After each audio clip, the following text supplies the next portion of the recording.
అందరికీ నమస్కారం. తెలుగు ట్యూటర్ ఛానల్కి స్వాగతం. ఈరోజు ఈ వీడియోలో మనం ఆంధ్రప్రదేశ్ ప్రభుత్వం ప్రవేశపెట్టిన నూతన పాఠ్య ప్రణాళికలోని 4వ తరగతి తెలుగు తోట 4లోని ఒక పాఠ్యాంశం గురించి, అంటే ఇక్కడ మనకు 6వ పాఠ్యాంశం గురించి ముగ్గుల్లో సంక్రాంతి అనే పాఠ్యం గురించి ఒకసారి క్విక్ రివ్యూ చేద్దాం. సో పాఠ్యాంశం యొక్క ఇతివృత్తం చూసుకుంటే సంస్కృతి సాంప్రదాయాలు, అదేవిధంగా ప్రక్రియ అయితే మనకు వ్యాసంగా కనిపిస్తుంది అనమాట. ఓకే, మరి ఈ పాఠ్యాంశాన్ని ఒకసారి మీరు టెక్స్ట్ బుక్లో చూసినట్లయితే ఈ విధంగా మన ముఖ చిత్రంతో కనిపిస్తూ ఉంటుంది. సో దీన్ని రచించింది అయితే రచయితల బృందం అని ఇవ్వడం జరిగిందనమాట. ఇక ఈ ఫేస్ షీట్ తర్వాత మనం పాఠ్యాంశంలోకి వెళ్ళినట్లయితే ఇక్కడ ఒక అద్భుతమైనటువంటి సంక్రాంతిని సూచించేటటువంటి ఒక చిత్రపటం అయితే ఇవ్వడం జరిగింది. ఇక పాఠ్యాంశంలోకి వెళ్తే తమ్ముడు అత్తమ్మ ముగ్గుల పోటీల్లో ముగ్గు వేస్తుంది, చూడ్డానికి వెళ్దాం వస్తావా అంటూ అనూష్ అనే అమ్మాయి అడగడం ఉంటుంది. సో దానికి ఆదిత్య సరే అని చెప్తే వెళ్తాడనమాట. ఇక్కడైతే మనకి పాట అయితే కనిపిస్తుంది. ముత్యాల ముగ్గుల్లో గొబ్బిల్లో, రతనాల ముగ్గుల్లో గొబ్బియల్లో అంటూ పాట అయితే వినిపించేటట్లు ఇక్కడ ఉంది. మైకులో పాట వినిపిస్తుంది. పోటీలు జరుగుతున్న చోట చాలా సందడిగా ఉంది. ముత్యాల ముగ్గులు, రంగుల ముగ్గులు, నాగబంధాలు, పెద్ద పెద్ద ముగ్గులు ఎంత బాగున్నాయో. అత్తమ్మను వెతుకుతూ అనూష ఆదిత్య ముందుకు వెళ్ళారు.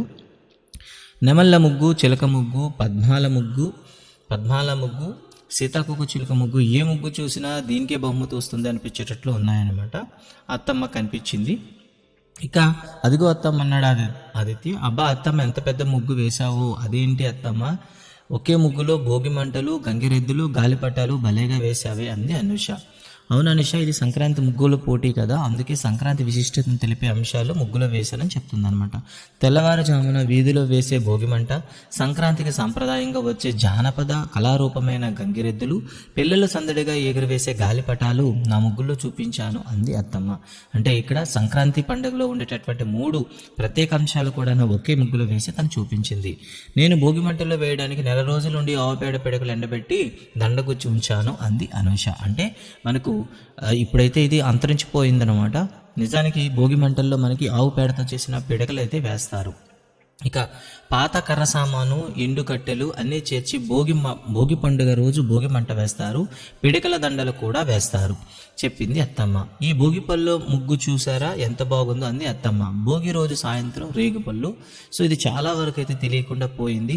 రేగిపళ్ళు, శనగలు, చెరుకు ముక్కలు, చిల్లర డబ్బులు, బంతిపూల రేకులు కలిపి మనకి ఏం చేస్తారంటే పిల్లల పైన వేస్తారనమాట. భోగి పళ్ళు పోస్తారు అన్నాడనమాట. దానికి ఆదిత్య సంబరంగా అవునురా అంది అనూష అనమాట. చూడండి, ఇది ఇంద్రధనుసు ముగ్గు. ధను సంక్రమణం అంటే సంక్రమణం అంటే మనకు అర్థం ఉండాలండి. సంక్రమణం అంటే మనకి ఆ రోజున మనకి సూర్యుడు ఒక రాశి నుండి మరో రాశిలోకి ప్రవేశించడం అనేది జరుగుతూ ఉంటుంది. అందుకే దాన్ని ధనుర్ సంక్రమణం అని పిలుస్తూ ఉంటాం సాధారణంగా. సంక్రమణం అంటే కలవడం అని అర్థం అన్నమాట. ఓకేనా, ఇక్కడ ధనురాశిలో ప్రవేశించడం అనమాట. అంటే సూర్యుడు గమనం అనేది ధనుసు రాశిలోకి ప్రవేశిస్తాడు కాబట్టి దీన్ని ధను సంక్రమణం అంటారు. దీనిని ధనుర్మాసం అని కూడా పిలుస్తారు. ఈ ముగ్గులో హరిదాసులు, పూర్ణ కలశము, పొంగలి కుండలు కనబడుతున్నాయి. సో చూసారా, పూర్ణ కలశము అంటే మనకు తెలియాలి నిండు కుండ లేదా నిండు చెంబు అని అర్థం వస్తుందన్నమాట. ఈ ముగ్గులో చెరుకు ముక్కలు ఉన్నాయి, ధాన్యపు బస్తాల బండి ఉంది. సంక్రాంతికి ధాన్యం ఇంటికి చేరే రైతులు అంత సంతోషంగా ఉంటారు. పొంగళ్ళు వండుతారు. మరణించిన పెద్దలకు బట్టలు, పిండి వంటలు, పండ్లు నివేదిస్తారని చెప్పింది అత్తమ్మ ఈ కోడి పుంజుల ముగ్గు చూడు, ఇవి నిజం కోళ్ళులా ఉన్నాయి కదూ అని చూపించింది అనూష. సంక్రాంతికి కొన్ని ప్రాంతాల్లో కోడి పందాలు, పొట్టేళ్ల పందాలు, ఎడ్ల బండి పరుగు, గుర్రపు స్వారీ, సంగిడి రాళ్ళు ఎత్తుట, కుస్తీ పోటీలు, కబడ్డీ, వాలీబాల్ పోటీలు మొదలైనవి నిర్వహిస్తారు. బొమ్మల కొలువులు పెడతారు. కొన్ని ప్రాంతాల్లో అయితే ప్రమాదకరమైన ఆచారాలు కూడా ఉన్నాయి అని చెప్పింది అత్తమ్మ.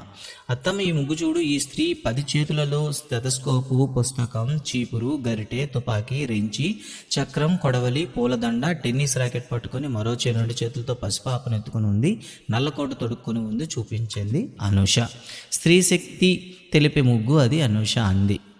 అలాగే సందేశాలు ఇచ్చే ముగ్గులు కూడా వేశారు చూడండి. ఈ ముగ్గులో రైతును, ఆ ముగ్గులో జాతీయ జెండాను, జాతీయ చిహ్నం వేశారు చూడండి. ఇక్కడ చూడండి అంటూ ఆవశ్యకాన్ని సూచిస్తూ ఓటి యంత్రం ముగ్గులో కూడా చూపించారనమాట. అంటే ఓటి యంత్రం కూడా అక్కడ మీకు కనిపిస్తుంది. కొన్ని దగ్గర అయితే చంద్రయాన ముగ్గు కూడా వేశారనమాట. అత్తమ్మ ఇక్కడ ముగ్గులో ధాన్యాలు నింపారు. ఈ ముగ్గులు ఈ ముగ్గును ఉప్పులో రంగులు కలిపి దిద్దారు. ఆ ముగ్గును పూల రేకులతో నింపారు. అబ్బాబ్బా ఎన్నెన్నో ముగ్గులు అంటూ పిల్లలు చెప్తున్నారు.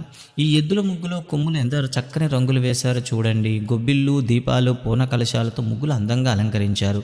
మనకు ఆహారం అందించే పశువులు కనుమ పండుగ నాడు ఇలాగే పూజిస్తారు అంటే మనకి గుర్తుండాలి. ఇంతకుముందు మన పాత టెక్స్ట్ బుక్లో అయితే ఉండేది కనుమ అనేది మనకి పశువుల పండుగ అని చెప్పేవారు అనమాట. సో దాని గురించి ప్రస్తావన ఇచ్చారు. బంధువులు, పెళ్ళైన ఆడపిల్లలు అందరూ వస్తారు. అంతా కలిసి విందు భోజనాలు చేస్తారు. జానపద కళారూపాలు ప్రదర్శించిన వారికి ధాన్యం, బట్టలు, కూరగాయలు, డబ్బులు మొదలైన గ్రామస్తులు బహుకరిస్తారు అని చెప్పడం జరిగింది అత్తమ్మ. ఈ రథం ముగ్గు చూడండి. దక్షిణాయానం నుండి ఉత్తరాయానికి సూర్యుడు ప్రయాణించిన సూచిగా రథంలో సూర్యుడిని నిలబెట్టారు. ఇక్కడైతే ఒక మాట ఉంది. ఆయన కాలము అంటే మనకు 6 నెలలు అండి. ఉత్తరాయణ కాలము, దక్షిణాయన కాలం అంటాము. సో అలా అనుకుంటే అంటే అప్పటి వరకు దక్షిణాయనంలో ఉండేటటువంటి సూర్యుడు ఉత్తరాయణంలోకి రావడం జరుగుతుంది. సో 2 చక్రాలకు 6 ఆకులు చొప్పున వేస్తారు. ఈ ముగ్గు 12 నెలలను సూచించే 12 ద్వారాల ముగ్గు అని చెప్పారనమాట. ముగ్గులో మన సంస్కృతి విల్లసిల్లుతుంది. ఏ సంస్కృతి సాంప్రదాయాలైనా, పండుగలు, ఆచార వ్యవహారాలైనా అందరూ కలిసిమెలిసి ఆత్మీయంగా ఉండడానికి ఏ రకమైన భేదభావాలు అంతా మర్చిపోతారు అని చెప్పింది అత్తమ్మ. అంటే పండగ యొక్క ముఖ్య ఉద్దేశం కూడా ఇక్కడ చెప్పడం జరిగిందనమాట. ఇక్కడ మనకు ప్రశ్న అడగడానికి ఉంటుంది. రథం ముగ్గులో 2 చక్రాలకి 6 మనకేముంటాయి ఆకులు అయితే ఉంటాయి. ఇక అర్థాలు చూసుకున్నట్లయితే పద్మము, తామర పువ్వు, విశిష్టత, గొప్పతనము, ప్రత్యేకత, సంభరం, సంతోషము, ధనస్సు, విల్లు, రాశి, నక్షత్రాల గుంపు, కలశం, చిన్నకుండ లేదా చెంబు, గొబ్బిళ్ళు, ముగ్గుపై పసుపు, కుంకాలు, పసుపు పువ్వులు అలంకరించి ఆవు పేడ ముద్దను, గొబ్బిళ్ళు అంటే ఆయనం అంటే గమనం అండి. ఇది పాఠ్యాంశంలోనూ ఇవ్వడం జరిగింది. తర్వాత కిందన ఒక వ్యాసం ఇచ్చి ప్రశ్నలు అడిగారనమాట. సో దీనిపైన మనకి అంత ఇబ్బంది, ఎందుకంటే ఇది కూడా టెక్స్ట్ బుక్లోనే ప్యాసేజే కాబట్టి ప్రాబ్లమే లేదు. ఇక్కడ చూస్తే మనకి ఈ పేరాన్ని చదివి సమాధానం చెప్పండి అంటూ రంజాన్ గురించి ఇచ్చారనమాట. సో ముస్లింలు జరుపుకునే పండుగల్లో పవిత్రమైన పండుగ ఏది? రంజాన్ అండి. దీనికి ఇంకో పేరు ఉంది, ఈద్ అని. అంటే దీని అర్థం ఈద్ ఉల్ ఫితర్ అని అంటారు. సో రంజాన్కి మరో పేరు అనేది కూడా అడుగుతారనమాట. అయితే ఈ రంజాన్ అనేది ఈద్ ఉల్ ఫితర్ అనేది ఈ ఇస్లామిక్ క్యాలెండర్ ప్రకారం ఏ నెలలో వస్తుందంటే రంజాన్ నెలలో మొదటి రోజున ప్రారంభమవుతుంది. ఈరోజు రాత్రి చంద్రదర్శనం కాగానే ముస్లింలు తారావి నమాజ్ అనే ప్రత్యేక ప్రార్థనలు చేస్తారు అని చెప్పడం జరిగింది. రంజాన్ నెల అంతా వాళ్ళు ఉపవాసాలు ఉంటారు. తెల్లవారుజామున 4 గంటలకి నిద్రలేస్తారు. సూర్యోదయానికి సుమారు 1.5 గంటల ముందే భోజనం చేస్తారు. దీనిని సహారీ అంటారు. ఇంతకుముందు సహేరీ అని ఉంది, ఇక్కడ సహారీ అని ఇచ్చారనమాట. పగలంతా ఉపవాసం ఉంటారు. సూర్యాస్తం తర్వాత ఉపవాస దీక్ష విరమించి మళ్ళీ భోజనం చేస్తారు. దీన్ని ఇఫ్తార్ అంటారు. ఉదయం చేసే భోజనంని సహారీ అంటారు, రాత్రి చేసే భోజనాన్ని ఇఫ్తార్ అంటారు. తర్వాత ఈ రంజాన్ నెలలో వాళ్ళు చేసే దాన ధర్మాలని జకాత్ అని పిలుస్తారనమాట. అంటే సంవత్సరానికి ఒకసారి వారి ఆదాయం, సంపదపై లెక్క ప్రకారము పేదలకు దాన ధర్మాలు చేస్తారు. సాధారణంగా దీనికి ఒక పర్సంటేజ్ అయితే ఉంటుంది. సో వాళ్ళు సంపాదించిన మొత్తంలో ఆ పర్సంటేజ్ని దాన ధర్మాలు చేస్తారనమాట. రంజాన్ నెల చివరి రోజున చంద్రదర్శనం అవ్వగానే షవ్వాల్ నెల మొదలవుతుంది. ఆ మరునాడు పెద్ద ఎత్తున ఈద్ పండుగను జరుపుకుంటారు. అందరూ కొత్త బట్టలు ధరించి ఈద్గాకి వెళ్ళి, అంటే అక్కడ ఉండేటటువంటి మసీదుకి వెళ్ళి సామూహిక ప్రార్థన చేస్తారు. అనంతరం ఒకరినొకరు శుభాకాంక్షలు తెలుపుకుంటారు. సేమియా పాయసాన్ని ఇంటిల్లో పాది ఆ రోజు ఉదయం సేవిస్తారు. ఆ సాయంత్రం మిత్రులకు, బంధువులకు ఇంటికి పిలిచి విందు ఏర్పాటు చేస్తారు. ఈ విధంగా మనకి ఇవ్వడం జరిగింది. ఇక్కడైతే మనకి ప్రశ్నలు అడగడానికి చాలా అవకాశాలు అయితే ఉన్నాయి. సో ఇవన్నీ కూడా మీరు ప్రతి పాయింట్ కూడా మీరు ఒకసారి చదివి వాటిని షార్ట్ నోట్స్ చేసుకుంటారని ఆశిస్తున్నాను. ఇక పదార్థాలను చూసినట్లయితే ఉత్తు పదాల గురించి ఇచ్చారు. ఇక్కడ వ్యతిరేక పదాలు ఇచ్చారండి. వెళ్ళు అంటే రా. వెళ్ళు దానికి వ్యతిరేక పదం మనం చూసుకున్నట్లయితే దానికి ఆ వ్యతిరేక పదం మనం ఏమంటాం? వెళ్ళు, వచ్చు. అదేవిధంగా ఎత్తు, పల్లము. ఓకే, వెళ్ళు, వచ్చు. సంతోషము వ్యతిరేకం విచారము, సంతోషం, విచారం. బాధ, దుఃఖం అండి, సంతోషము, విచారము. దక్షిణం, ఉత్తరం. లోపల, బయట. ఎత్తు, పల్లం. పొడవు, వెడల్పు. పొట్టి కాదండి, వెడల్పు. ఉదయించు, అస్తమించు. ఓకే, ముందు, వెనుక. ఈ విధంగా మనం చెప్తాం. ఇక్కడ కొన్ని అర్థాలు ప్రయోగించండి కూడా ఇచ్చాడు అనమాట. సంబరపడ్డాడు అంటే సంతోషపడ్డాడు. పశువులు అంటే జంతువులు. నెలలు అంటే మాసాలు. విశిష్టత అంటే ప్రత్యేకత. కలశము అంటే చెంబు. దండలు అంటే మాలలు. ఇలా మనం పదాలని మారుస్తూ మనమైతే రాయొచ్చు. కిందన మనకు ఒక పజిల్ అయితే ఇచ్చి పజిల్ పేర్లు అడిగాడు, మీరు చూడొచ్చు. తర్వాత తమాషా పదాలు చూడండి అంటే ఇచ్చాడనమాట. నిజానికి ఇక్కడ ఇవి పర్యాయ పదాలండి. సో చాలామంది వీటిని అశ్రద్ధ చేస్తారు, ఒకసారి చూసుకోండి. మట్టి మనుషులు, శ్రామికులు, శ్రమజీవులు. మట్టిలో పుట్టిన ప్రాంతంలో జన్మించిన వారు అనమాట. మట్టిలో కలిసిపోవడం అంటే మరణించడం, మట్టి పాలైన అంటే వృధా అయిన, మన్ను తిన్న పాములాగా. చూసారా, దాన్ని ఏమంటామంటే జాతీయం అని పిలుస్తాం. కదలక మెదలక నోట్లో మట్టి కొట్టడం, ఇది కూడా ఒక జాతీయం అండి. సో తల, శిరస్సు, శిరము. సో ఈ విధంగా మీకైతే కొన్ని అడిగాడు అనమాట. సో వీటికి కూడా మీరు అర్థాలు రాస్తారనుకున్నాను. సో నేనైతే కొన్ని అర్థాలు రాస్తాను. తలవంపులు అంటే అవమానం అండి. అవమానం చేయడాన్ని మనం తలవంపులు అంటాం. తలసరి అంటే సరాసరి. ఓకే, తల పండిన అంటే అనుభవం ఉన్న. తలలో నాలుక అంటే ప్రముఖమైన, బాగా తెలిసిన. ఓకే, తల దూర్చడం అంటే ప్రవేశించడం. ఓకేనా, ఈ విధంగా అర్థాలు అయితే వాటిని మనం ఇవ్వచ్చు. సో వీటిని జాతీయాలని పిలుస్తాం అనమాట. ఒకసారి చూడండి, స్వీయ రచన అంటూ ఇవ్వడం జరిగింది. తర్వాత మనం చూస్తే సృజనాత్మకత. సో భాషాంశాలు చూస్తే గీత గీసిన పదాలను గమనించండి అని ఇచ్చాడు. అందమైన, పచ్చని, తీయని, కమ్మని. నిజానికి ఇవన్నీ కూడాను విశేషణాలను పిలుస్తాం. నామవాచకం యొక్క రంగు, రుచి, స్థితి మొదలైన గుణాలను తెలిపే పదాలను విశేషణాలు అంటారు అంటూ మనకి ఇవ్వడం జరిగింది. వాక్యంలో విశేషణాలు సాధారణంగా నామవాచకానికి ముందు వస్తుంటాయని చెప్పాడు అనమాట. ఏనుగు పెద్ద జంతువు, పెద్ద, పుల్లని, అందమైన, ఎర్రగా. ఓకేనా, కాచిన పాలు. సో చూసారు ఇక్కడ కాచిన పాలు తాగాలి అంటే వేడి చేసిన పాలు అంటే వేడి పాలు అని అర్థం. సో కాచిన అనేది మనకి ఇక్కడ ఏమవుతుందంటే విశేషణం అయితే అవుతుందన్నమాట. ఈ విధంగా మనకి కొన్ని విశేషణాలు ఇచ్చారు. అదేవిధంగా కొన్ని విశేషణాలు ఉపయోగించి వాక్యాలు రాయండి అంటూ కూడా పిల్లలకి కొన్ని కృత్యాలు ఇచ్చాడు. ఇక తర్వాత చూస్తే మనం ఎప్పుడు చూసేటటువంటి గొబ్బిళ్ళ పాట అనేది ఇవ్వడం జరిగింది. సాంప్రదాయ జానపద గేయాలు గొబ్బిళ్ళ పాట అనేది. సో ఈ పాటను ఒకసారి మీరు పాస్ చేసి చదువుతారు. ఓకే, అండ్ అదేవిధంగా దీన్ని సందర్భం కూడా మీరు చూస్తారనమాట. ఇక తర్వాత చూసుకుంటే మనకు ఒక మాసపు కథ ఇవ్వడం జరిగింది, నకిలీ కన్ను. ఈ నకిలీ కన్ను అనేది నసిరుద్దీన్ కథల నుండి తీసుకోవడం జరిగింది. సో ఇక్కడ ఒక నానుడి కూడా ఇచ్చాడు. నానుడి అంటే సామెత అని అర్థం. ధనికుడి లోభం, దరిద్రుడికి దానం. సో ఇదొక సామెత అండి. ఈ సామెత ఇవ్వడం జరిగింది.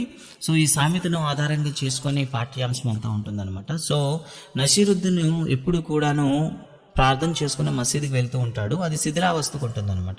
ప్రార్థన అయిపోవడం వల్ల ఎప్పుడైనా పడిపోయేటట్లుగా అది కనిపిస్తూ ఉంటుంది.